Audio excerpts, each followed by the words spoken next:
વાવથરા જિલ્લાના સરહદી સુઈગામ તાલુકાના ભરડવા ગામે અનોખી ઉજવણી કરાઈ હતી। ભરડવા ગામના મહિલા સરપંચ કૃષ્ણાબેન રાજપૂતે વિધાનસભાના અધ્યક્ષ શંકરભાઈ ચૌધરીના જન્મદિવસની ઉજવણીમાં 4 સ્કૂલના 1000 થી વધુ બાળકોનો જમણવાર કરાયો હતો અને તમામ બાળકોને પેન અને ચોપડા આપી સન્માન કરાયું હતું। ભરડવા ગામના સરપંચ પિતા અને આગેવાનોએ કેક કાપીનો સાલ ઓઢાડી સન્માનિત કરી ઉજવણી કરી હતી। જે કે સિંગુદસી સાથે ભરત ઠક્કર ડીસા।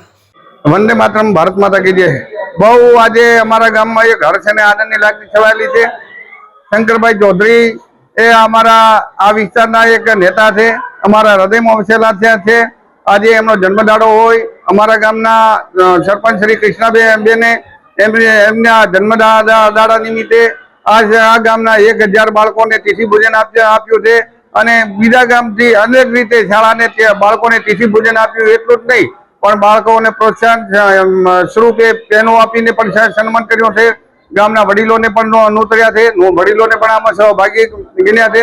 એટલે કૃષ્ણાબેનનો જે આ ભોજન બાળકોને તિથિ ભોજન આપ્યું સાહેબના જન્મદિવસ નિમિત્તે માટે કૃષ્ણાબેનનો અને ખૂબ આભાર માનું છું। સાહેબ ખૂબ આગળ વધે, પ્રગતિ કરે એવી મા જગદંબાને પ્રાર્થના।